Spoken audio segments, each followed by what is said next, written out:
여러분 그 논리 비약이라는 말 들어보셨죠? 논리 비약 이런 말을 많이 하는데 이 논리 비약 하면 생각나는 노래가 하나 있습니다. 제가 노래를 불러드릴 수는 없고 그냥 쭉 읽어만 드려도 가사를 쭉 읽으면 아 저게 논리 비약이지 하실 거예요.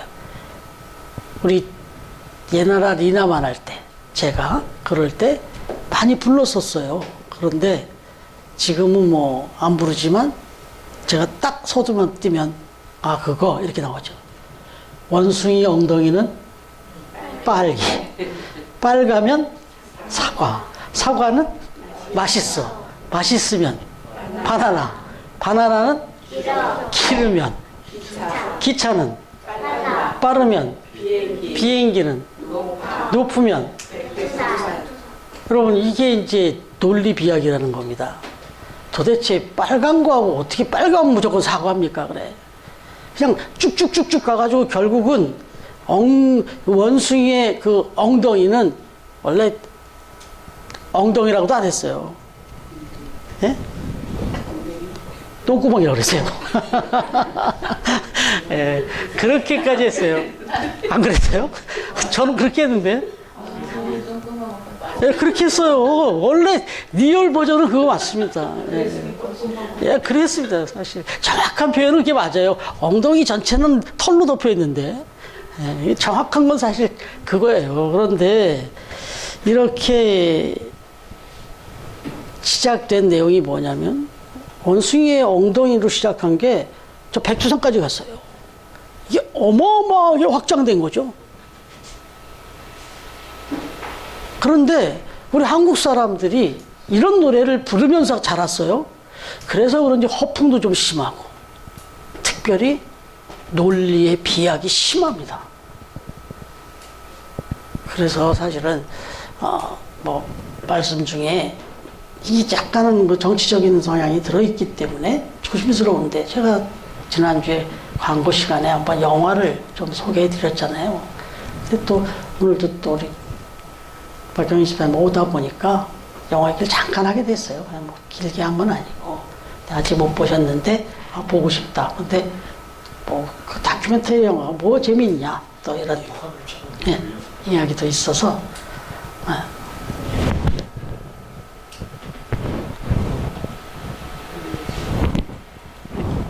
괜찮습니다. 예.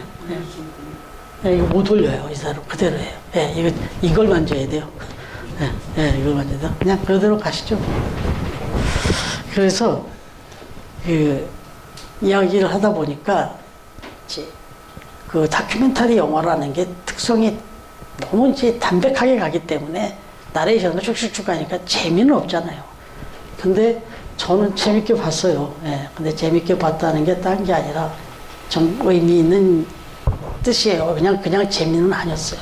뭐냐면 영화 내내 참 가슴이 아팠어요.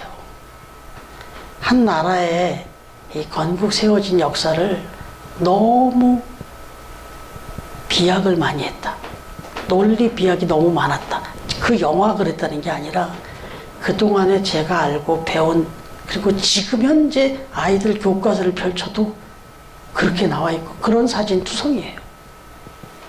너무 부정적으로 비약되었다. 한 가지만 좀 말씀드릴게요. 예, 그냥 뭐 다른 생각으로 말씀드리는 거 아니니까 오해하지 마시고. 제 이름이 승만이잖아요. 그러니 제가 또 그것도 누구보다 제 이름에 좀 의식이 되지 않겠습니까? 그런데 그 영화를 통해서 다시 한번 그래 했던 게 뭐냐면 런승만. 김승만도 아니고 런승만입니다. 도망갔다는 거죠. 전쟁이 터지자마자 얼마 되지 않거나 한강 다리 다 끊어버리고 그냥 도망가버렸다. 그리고는 라디오 방송에다는 평안하다. 뭐 아무 문제 없다. 뭐 이렇게 안정만 시켜놓고 대통령이라는 사람이 혼자 도망가버렸다. 그리고는 다리를 끊어버렸다. 그래가지고 뭐 800여 명이 죽었다. 이게 논리 비약이었습니다. 영화를 보시면 거기에 사진이 나와요. 폭파된 다리가 나와요. 그런데 자세히 보시면 그 다리는 대동강 철교입니다. 대동강 철교단이에요. 그게 버젓이 지금 교과서에도 실려 있어요. 근데 거기에 막 철봉에 막 매달려갖고 막 죽어가는 사람들이 거기 있는 걸 그런 사진, 그런 그게 한강 철교를 그렇게 부숴버린 거라고 그걸로 가르쳤어요. 근데 그 대동강 철교예요. 그리고 거기 매달린 사람들의 사진을 자세히 보시면 겨울옷이에요. 전부 막 추워갖고 달달달 입은 옷이에요. 여러분, 철교를 부시긴 부셨죠? 한강 철교를. 그런데 그때가 언제인데요? 6월 25일 날 6.25가 나고 나서 며칠 안 지나서 위기를 느끼고 그걸 끊게 됐죠. 여름에 한여름. 근데 거기 매달려 있는 사람들 전부 겨울옷이에요. 그래서 그 자료를, 이 사료를 이 김덕영 감독이 다 찾아보니까 51년 겨울로 그 확인이 됐더라고요. 근데 그런 사진을 갖다가 막 갖다 붙인 거예요. 왜? 도망갔다는 얘기를 해야 되니까. 부정적인 얘기를 막 갖다 붙이려니까 그런 사진 갖다 놓고 막 그러고 그 숫자를 막 헤아려 보니까 800명은.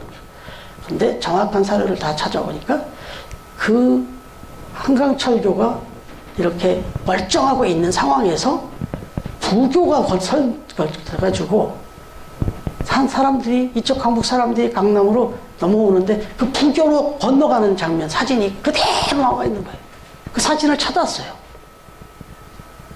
그러니까 멀쩡히 한강철이 멀쩡한 상황에서 그걸 했어요. 먼저 이렇게 해서 대피를 시키고 그리고 한강철교를 부셨다네요. 그런데 그 한강철교를 부시는 중에 찾아보니까 안타까운 죽음이 있긴 있었더라고요. 한 30여 명이 죽었더라고요. 이게 지금 뭐 이 서로 뭐 그 당시에 무슨 소통이 이렇게 쉽게 잘 됐겠어요. 그래서 그걸 한 번에 부시기도 어려워가지고 다이너마이트와 이런 걸로 해서 부셔야 되다 보니까 이게 뭐 전달이 제대로 되지 않는 과정에서 터트리고 하는 과정에서 거기에 투입됐던 이 군경 뭐 이런 사람들 중에 한 30여 명이 죽었다네요. 너무 가슴 아픈 건 이번에 또 드러난 거예요. 그런 죽음은 묻혀 있었자고요. 근데 그런 건 드러났고, 그리고 너무 과장된 거예요. 너무 비약된 거예요. 그래서 그리고 방송에서 한 번도 그런 얘기를 한 게 없더래요. 방송자를 아무리 찾아도. 그러니까 이게 이제 논리 비약인데, 굳이 제가 이 말씀 좀 드렸는데, 이런 것은 역사를 평가할 때 참 많아요. 우리가 사극을 많이 보잖아요. 보면 비약된 게 너무 많습니다. 논리 비약된 것들이. 그래서 참 역사를 해석하는 그 수준을 보면 그 나라 수준을 알 수 있는 건데, 우리나라는 참 역사 해석에 너무 부정적인 게 많습니다. 그래서 이런 영화는 지금 뭐 우리 박경희 집사님하고도 얘기 나누면서 왔지만, 역시 박경희 집사님이 뭘 그렇게 치우쳐서 생각하실 분이겠어요? 그냥 그동안에 듣고 배운 정도로 봐도 많이 부정적인 면이 있으시더라고요. 여기 김승만 목사하고 차를 타고 오는데도 이승만 목사에 대해서 목사를 해. 이승만 대통령에 대해서는 부정적인 얘기가 훨씬 많다. 예. 근데 좀 객관적으로 이렇게 좀 더 냉정하게 평가를 해줘야 되는데, 너무 이게 비약이 많아요. 거기 영화 내용 전체적인 게 다 건수들을 하는 게 다 비약된 내용들을 바로 잡아주는 내용들이었어요. 뭐 보니까 뭐 한 60만 명이 넘었던데, 지금 그 영화를 보는 사람들이. 젊은 애들한테는 얘기하면 또 관심도 없네요. 그렇게 교육을 받았는데 잘못된 교육을 바로 잡아줘야 될 편도 있는데 관심도 또 없네요.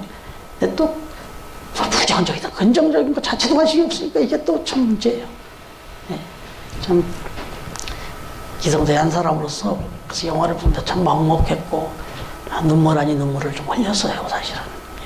그랬었는데, 이게 참 역사에까지 연결이 돼요. 이 논리를 비약하는 게 얼마나 이게 위험한 건지. 그런데 바로 이런 논리 비약의 오류, 이런 분들에 있어서는 둘째가 라면 서러운 사람들이 또 유대인들입니다. 이 사람들이 얼마나 그것도 부정적으로 비약을 많이 한 사람들인지 예수님의 그 복음서 내용을 보면 알아요.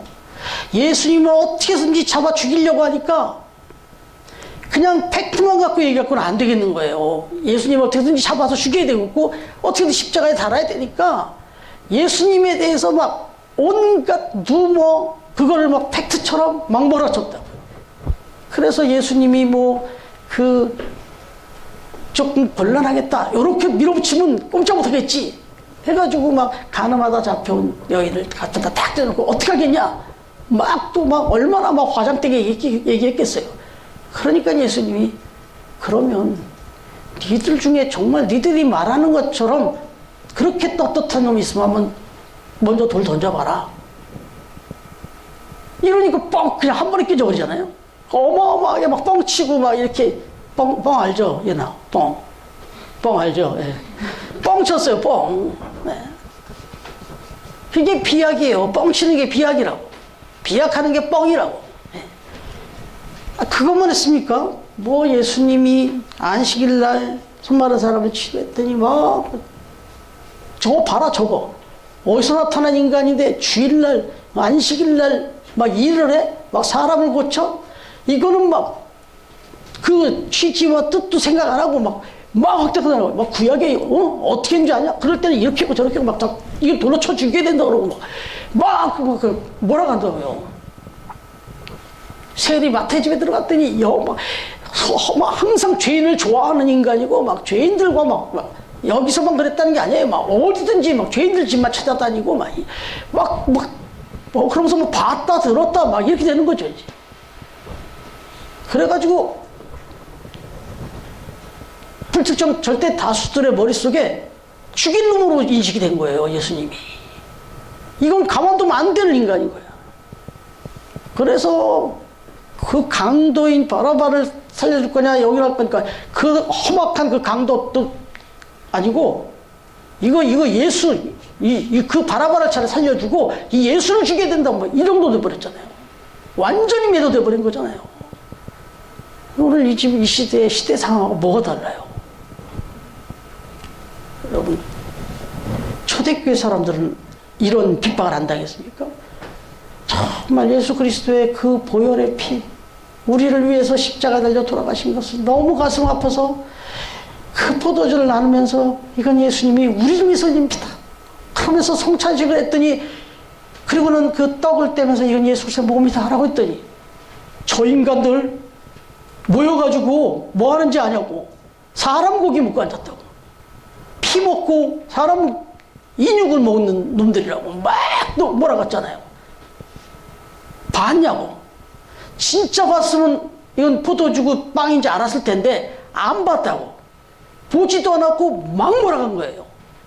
이게 논리 비약이죠. 원숭이 엉덩이에서 백두산으로 가버린 거지. 여러분 오늘 말씀은 그거예요. 이 유대인들의 이 논리적 비약 거기서 생긴 오류와 오해와 이 치명적인 이 실수를 바로 잡아주는 그런 내용이에요. 이 말씀이. 오늘 내용 잠깐만 설명해보면 바울이 2장 17절 이하에서 지난주에 우리가 묵상했던 내용에서 보면 하나님의 택함을 받은 유대인들이라고 할지라도 본질적으로 뭐 표면적 유대인이 아니고 이면적 유대인이다. 그러면서 막 이야기를 쭉 하면서 결국은 그렇게 하면 심판의 자리에 서게 된다는 말씀을 막 들었잖아요. 그런 얘기를 사도 바울이 강조를 했단 말이에요. 그랬더니 이 유대인들이 반론을 하는 겁니다. 나름 논리적으로 반박을 해요. 그럴듯한 반박을 합니다. 논리적으로. 뭐라고 얘기하냐면 이 논리라는 게 바로 비약된 논리예요. 어떻게 얘기를 하냐면 유대인들이 율법을 소유하고 할례를 받았다고 하더라도 그들이 그 율법을 지키지 않는다면 율법과 할례가 그들을 이방인보다 더 나은 위치에 세워주거나 그들의 보호막 역할, 소위 말하는 면책 특권이 될 수 없다는 이야기를 한 거예요. 사도 바울이. 그랬더니 유대인들이 뭐라고 그러냐면 두 가지로 반박을 합니다. 그러면 하나님의 선택을 받은 유대인이 되었다라고 하는 것이 저 이방인들보다 뭐가 나은 게 있냐? 그럼 우리가 하나님 앞에 선택을 받았다니 선민의 이런 자랑스러움이 있었는데 그러면 유대인이나 뭐 이방인이나 뭐 똑같이 심판받고 이러면 뭐가 유대인이 대단한 거냐 그럼? 이게 구약을 막 이제 다 공격하는 거예요. 구약에 이렇게까지 이 선택받은 사람들이 이 특권을 얼마나 강조했는데 너 지금 무슨 소리 하는 거야? 그러면 저기 저 인간들이나 우리나 뭐 다 똑같은 거야? 그러면 이렇게 이제 막 질문한 거예요. 사도 바울한테. 왜냐하면 사도 바울도 율법이나 구약에 능통한 사람이니까 얘기를 한 거라고요. 그 다음에 두 번째로 또 물어봐요.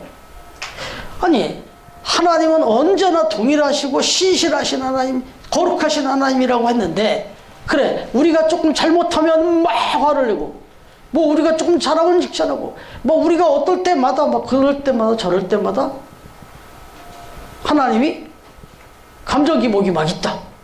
왔다리 갔다리. 이러면 그게 무슨 신실하신 하나님이고 자비하신 하나님이냐. 하나님은 진짜 뭐 신실하시고 자비로우셔서 노하기도 더디하시고 뭐 그런 말씀들이 쫙 있는데, 아니 우리가 뭐 조금 잘못하면 막 화내고 우리가 조금 좋아하면 화하고, 그런 하나님이 무슨 신실하시고 무슨 자비로우신 하나님이냐. 지금 당신이 우리가 잘못하면 막 화낸다고 그러는데 이게 무슨 말이냐. 또 이렇게 또 질문한 겁니다. 두 질문 다 일면만 들으면 그럴듯해요. 일면만 들으면 또 그런 것 같아요. 그런데 사도 바울이 이 질문에 대해 답을 합니다. 첫 번째 질문에 대해서 어떻게 말하냐면, 하나님의 선택을 받은 유대인됨에 나은 것이 무엇이냐. 이 질문을 했을 때, 뭐 본질적으로 율법의 행함을 기준으로 심판다 하실 거면 굳이 유대인 따로 뭐 그렇게 뭐 이방인 따로 뭐 정할 거 있어요. 그냥 뭐 미리 선택할 것도 없고 하나님의 그 기준 가지고 그냥 무조건 그냥 하면 되지, 뭘 유대인 따로 선택하고 뭐 이렇게 할 필요가 뭐 있냐, 이렇게 얘기를 했을 때 2절 말씀인 거예요. 2절 말씀. 유대인들에게 뭐 아무런 유익이 없다고?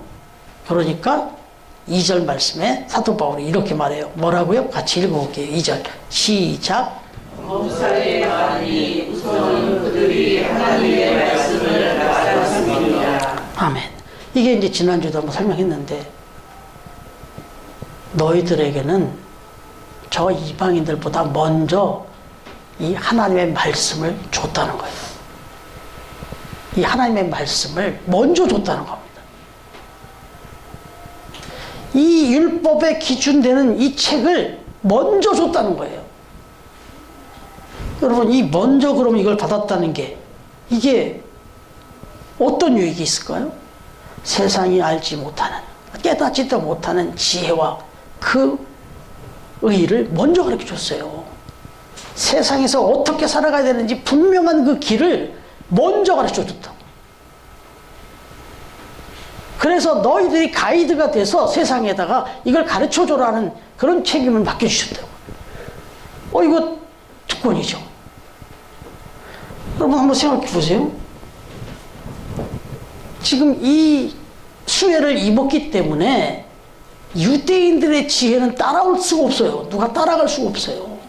그래서 이 사람들이 지금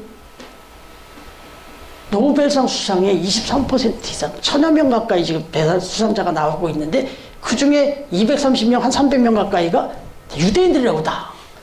이게 하나님의 말씀의 지혜를 먼저 받은 사람들의 특권이에요. 이 수혜가 지금도 잔저기가 남아있어요. 세계 경제도 주름 잡잖아요. 좀 악하게 써서 그러지.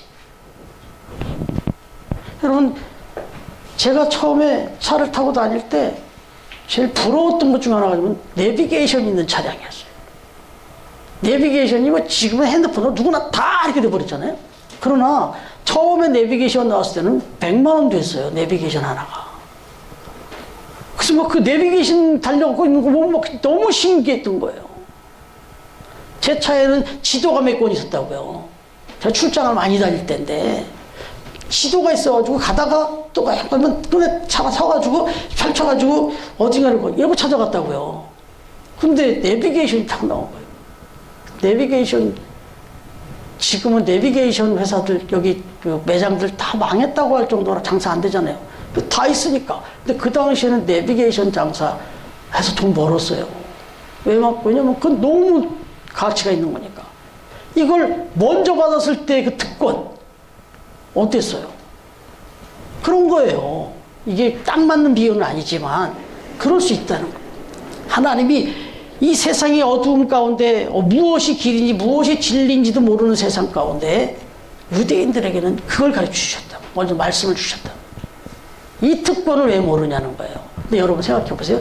내비게이션을 받았어요. 내비게이션을 받았는데 그거를 안 써. 그냥 조각에 쳐박아놨어요. 차 안쪽에다 그냥 넣어놨어요. 뚜껑도 안 열고. 아, 난 뭐 내비게이션 받았어. 받은 거 있어. 내비게이션이 있어. 그런데 뜯어갖고 설치해서 열지도 않아요. 그걸 어떻게 실행도 안 해요. 그러면 내비게이션 없는 사람하고 뭐가 달라요? 똑같잖아요.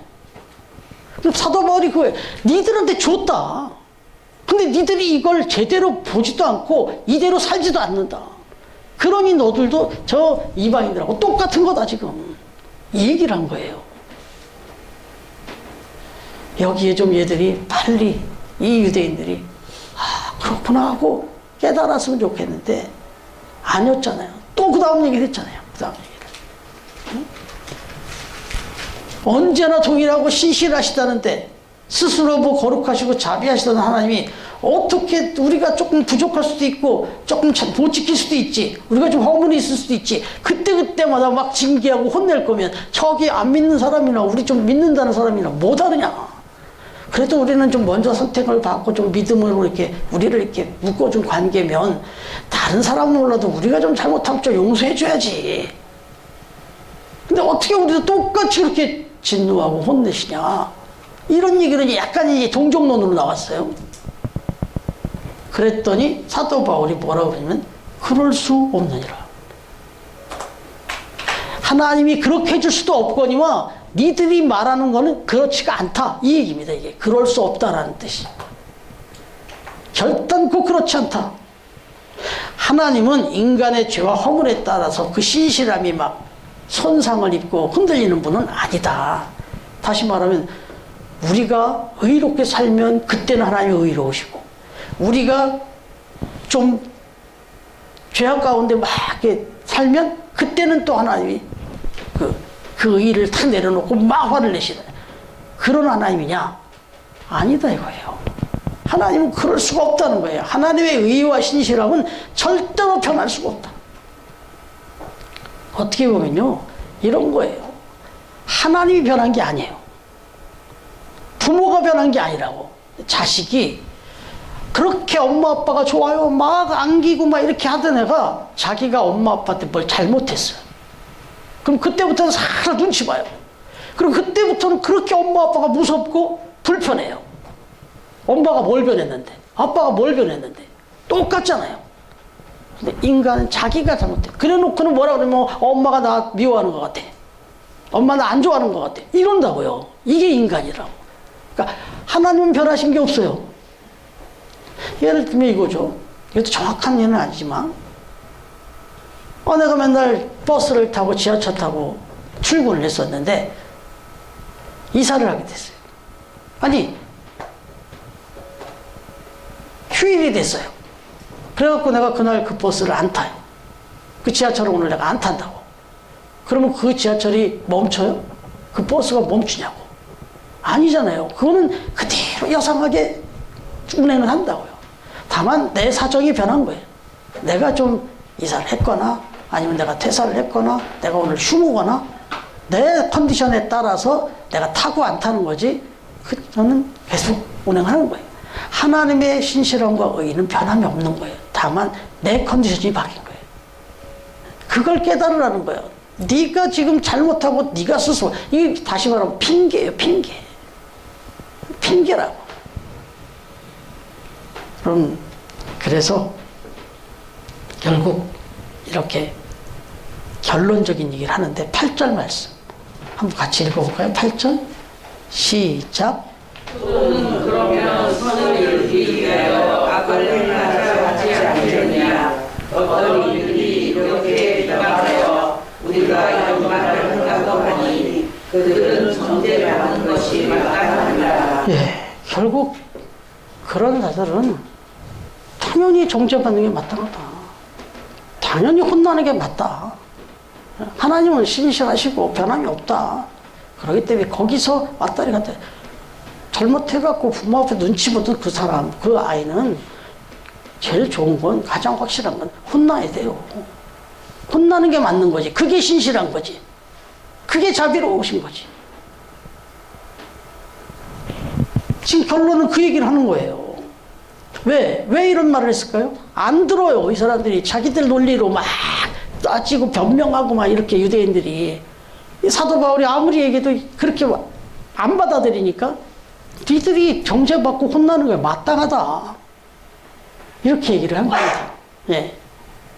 막 궤변을 자꾸 늘어놓으니까. 심지어는 이 얘기에 그 궤변이 뭐냐. 5절 이하의 내용인데, 우리를 불의하다고 하는데 따지고 보면 우리의 불의함 때문에 하나님의 의가 더욱 드러난 거 아니겠냐. 이게 궤변이 아니에요? 내가 막 못 살고 내가 막 의롭지 못하고 막 이렇게 죄악까지 사니까 하나님이 얼마나 의로우신 분인지가 드러나지 않냐. 이게 말입니까? 이런 얘기를 지금 한 거예요. 여러분, 이게 왜 이러냐면 자꾸 합리적인 인간론으로 해석을 하려고 그래서 그래요. 내 인간적인 입장에서. 이러니까 이런 억지 같은 얘기를 하죠. 그래서 무슨 얘기가 나오냐면, 그거 뭐 가룟 유다 욕할 것도 하지만 가룟 유다도 한 역할을 한 거 아니냐. 가룟 유다가 나쁜 짓을 해갖고 예수님을 팔아갖고 넘겼기 때문에 예수님이 십자가에 달려 돌아서 자시고 죽게 됐고, 그래서 우리 죄를 살 수 있었지 않냐. 그러니까 이 가룟 유다도 한 역할 한 거잖아, 사실. 그렇지 않냐. 이렇게 얘기하는 거예요. 이게요, 신학적으로도요, 신인 협동설이라는 게 있어요. 신학자들 중에도 이런 정신 나간 얘기를 하는 사람들이 있어요. 신인 하나님과 사람이 구원을 이루는데 같이 협동을 했다. 그 협동이 뭐냐? 가룟 유다 얘기예요. 죄를 져가지고 팔았기 때문에, 예수를 팔아넘겼기 때문에 예수님이 십자가에 달려 돌아가시고 구원을 이룰 수 있었다. 그러니까 조금 부정적이긴 하지만 그래도 인간이 한 역할을 한 거다. 이게 말입니까? 뭡니까? 근데 여기 지금 이 유대인들이 그 짓을 했어요. 그걸 그대로 요즘에 신학자들까지도 이런 소리를 하는데, 사실은 그런다고요. 다 하나님 앞에서도 많지만 부모 앞에서 아이들이 혼날 때 변명하잖아요. 그 변명을 들으면 더 기가 차잖아요. 그걸 지금 말이라고 하고 있는 거예요. 이렇게 되잖아요. 부모 입장에서. 그런 얘기를 하는 거예요, 지금 여기서. 근데 여기 조금만 좀 더 나가면요. 김수환 추기경 계시잖아요. 예, 이분이 이제 돌아가셨지만, 2009년에 돌아가셨는데, 벌써 15년이 됐지만, 이분이 돌아가시고 난 다음에 정진석 추기경님이 이제 또 이어서 추기경을 받아서 하셨잖아요. 근데 이분이 이제 그 김수환 추기경님을 이렇게 추모하면서 그분의 이제 그 선행을 간접적으로 설명하면서 이런 얘기를 했어요. 뭐라 그러냐면, 김수환 추기경님이 돌아가시면서 각막 기증을 했습니다. 그래서 이 한 분이 기증을 했는데 이게 일파만파 퍼지면서 많은 각막 기증자들이 나왔습니다. 바로 이게 오병이어의 기적과 같은 겁니다. 이렇게 얘기를 했습니다. 한 사람이 헌신을 했더니 그 헌신이 일파만파 퍼져서 많은 사람들이 같이 동참을 하면서 오병이어 같이 많은 사람들이 수혜를 입게 됐습니다. 그럴듯하지 않아요? 그럴듯하죠. 근데 이거는 심각한 오류를 범하는 거예요. 이게 논리 비약이에요. 왜냐하면 오병이어 기적을 써오는 성경책에 어디에도 이 한 아이가 가지고 있던 도시락을 냈더니 여기저기서 나도 내야 되는데 나는 못 내고 괜히 숨기고 있었네. 그래, 나도 내야지 해서 그렇게 이루어진 기적입니까, 오병이어가? 아니라고요. 이건 전적으로 인간들이 동원을 해가지고 인간들의 마음이 움직여져서 기적이라는 게 아니고, 그럼 그게 무슨 기적이에요? 그냥 감동의 역사지. 근데 오병이어는 분명히 기적이에요. 왜냐하면 소변이 내놓은 이후에 누가 또 더 냈다는 게 아무것도 없어요. 그저 예수님이 그걸 가지고 축사했더니 하나님이 역사에서 기적이 벌어진 거예요. 진짜로. 근데 왜 이런 해석이 되냐면, 사람 머리로 이해하기 쉽게 설명해 주다 보니까 이런 오류를 범한 겁니다. 이렇게 해석을 하면 성경을 보면 다 해석이 이제 어려워져요. 아니, 다 인간적으로 해석하려고 그래. 예수님이 무리를 걸었다. 이거 어떻게 해석할 건데요? 이것도 뭔가로 또 인간적인 해석을 해야 되는 거예요. 그리고 또 뭐 죽은 나사로를 살렸다. 이것도 어떻게 인간적으로, 그래, 맞아. 지금은 보니까 막 장례식을 치르고 죽었다 간 사람이 갑자기 깨어나는 경우도 있어. 그러니까 막 그런 역사들이 또 일어났을 수 있어. 이렇게 해석한다니까요. 이 얘기는 뭐냐면 심각한 불신이에요. 하나님의 능력과 예수 그리스도의 영 능력을 폄훼하는 거예요, 이거는. 아니에요. 이건 액면 그대로 받아들이셔야 돼요. 하나님은 얼마든지 죽어서 10년이 지난 사람도 살려낼 수 있는 분이다. 이게 믿음인 거죠. 그러니까 내 머리로 자꾸 해석하고 내 머리로 판단해갖고 신앙생활을 하는 것은 안 된다. 여기 이 유대인들이 그런 식으로 신앙생활을 했기 때문에 이걸 계속 사도 바울이 깨주고 있었던 겁니다. 여러분, 하나님은 너무 광대하시기 때문에 우리가 도저히 그걸 판단하기가 어렵습니다. 하나님을 가늠할 수가 없어요. 하나 예를 들면 이것도 정확한 예는 아니에요. 뭐냐면 집에 가면 제가 제 몸무게를 다는 체중계가 있습니다. 근데 그 체중계를 가지고 제 차를 한번 달아보겠다 한다면 이게 지금 가당키는 얘기겠네요. 사람 우리 몸무게 하나 다는 이거 가지고 사실은 우리 저 인도네시아 그 처형이나 분들 오시면은 가끔 이제 물건을 이것저것 그렇게 좀 사야지 되겠잖아요. 그러면 그런 거 이렇게 가방 뭐 20-30kg 되지만 그거 가방에 부피 나간 거 그거 하나 잴래도 이걸로 못 재요. 이렇게 재보려면 저렇게 잴 수가 없어요. 그런데 인간의 잣대로, 인간의 판단으로, 인간의 지혜로 하나님을 판단하고 재보겠다? 이거 얼마나 바보 같은 생각이에요. 그러니까 하나님의 뜻, 하나님의 판단, 하나님의 지혜, 하나님의 말씀은 빨리 포기하셔야 돼요. 내 이성과 내 판단으로, 내 지혜로 이걸 이해해보겠다, 판단해보겠다, 이러지 말고 그냥 믿으셔야 돼요. 믿음이 필요한 거예요, 믿음이. 그래서 오늘 말씀은 바로 그런 부분을 얘기하면서 내가 이해 안 되지만, 내가 받아들이기 어렵지만 하나님 말씀에 이렇게 얘기하시고, 근데 그 말씀을 내가 못 지키면 그건 하나님한테 혼날 수밖에 없다는 거 빨리 받아들여야 돼요. 여러분 생각해 보시면, 저도 뭐 운동을 자꾸 얘기하지만 운동장에서 축구를 해도 요즘 뭐 점점 더 하도 대들으니까 따지니까 이제 VAR이라는 걸 만들어서 카메라를 막 온갖 곳에 설치해서 꼼짝 못하게 이렇게 보여줘서 하려고. 그래서 심판이 막 판단을 내리는데도 안 받아들이니까 그런 걸 다 해갖고 지금은 이 VAR 되고 나면 소송은 없어요, 진짜. 그것도 부족함이 있을 수 있는데 어쨌든 그 판정은 뭐냐? 심판이 내리는 겁니다. 하나님이 판정하시는 거예요. 그런데 여러분, 심판이 판정을 했어요. 불복해요. 안 받아들이고 계속 끝까지 어겨요. 그러면 뭐예요? 퇴장이에요. 아웃이라고. 그러면 하나님의 말씀도 마찬가지죠. 우리가 믿음으로 받아들이고 가는데 끝까지 우리가 안 받아들여요? 그럼 심판이죠. 어떡할 거예요? 빨리 받아들이고 회개하고 돌이켜야지. 그러면 방법이 있어요. 뭐 심하면 몇 경기를 결정했다가 다시 나올 수도 있고, 한 경기 해두고 아니 그 경기를 못하고 나가든지 하고 다음 기회가 주어지는데 끝까지, 근데 그럼 아웃이에요. 여러분, 그래서 오늘 8절 말씀은 그런 사람들은 정죄받는 것이 마땅하다, 이렇게 결론을 내린 겁니다. 여러분, 제가 말씀을 준비하면서 보니까 하나님이 이래서 저한테 이런 말씀을 주셨구나 한 게 제가 올해 받은 말씀이에요. 제가 올해 받은 말씀인데 좀 부끄러운데 이 말씀을 받고도 왜 이런 말씀을 주셨나 이런 생각이 들었어요. 뭐냐면 고린도전서 2장 5절인데 너희 믿음이 사람의 지혜에 있지 아니하고 다만 하나님의 능력에 있게 하려 하였노라. 이 말씀을 주신 거예요, 저한테. 어제 저녁에 다시 말씀을 보다가 이 말씀을 이래 주셨구나 하는 생각을 했어요.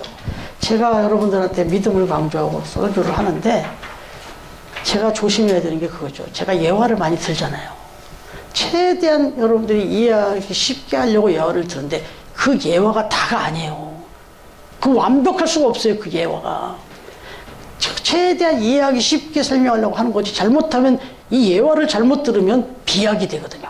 저도. 그래서 예화 정말 조심해서 드려야 되고, 어떤 때는 그래서 말씀 준비하는 시간보다 예화 찾는 시간이 훨씬 더 많이 걸려요. 왜냐하면 아무 말이나 하면 안 되니까. 이제 말씀을 좀 마무리하면, 신앙생활은 내 논리나 이성으로 하는 게 아니다. 내가 이해 못하고 내가 좀 받아들이기 어려울 때가 더 많다. 벌어지는 사건이든 말씀이든 그럴 때마다 내 생각, 내 이성, 내 이해를 내려놓으시고 하나님을 믿으시고, 신실하신 하나님, 그 이로우신 하나님을 믿으시고 그 하나님 앞에 기도하면서 뜻을 물으시면서 한 걸음 한 걸음 가는 게 신앙생활이다. 이걸 믿으시고, 지금 이제 사순절이 시작되는데요. 이 사순절 기간 동안에 바로 예수님이 그렇게 가셨습니다. 저도 저랑 여러분도 그런 예수님의 길을 다시 마음에 새기면서 한 걸음 한 걸음 따라감으로써 하나님의 그 뜻과 의를 이루어가는 그런 신앙생활 하시는 우리 정말 성숙하고 복된 우리 처음 가족들이 다 되시기를 주님의 이름으로 축원합니다.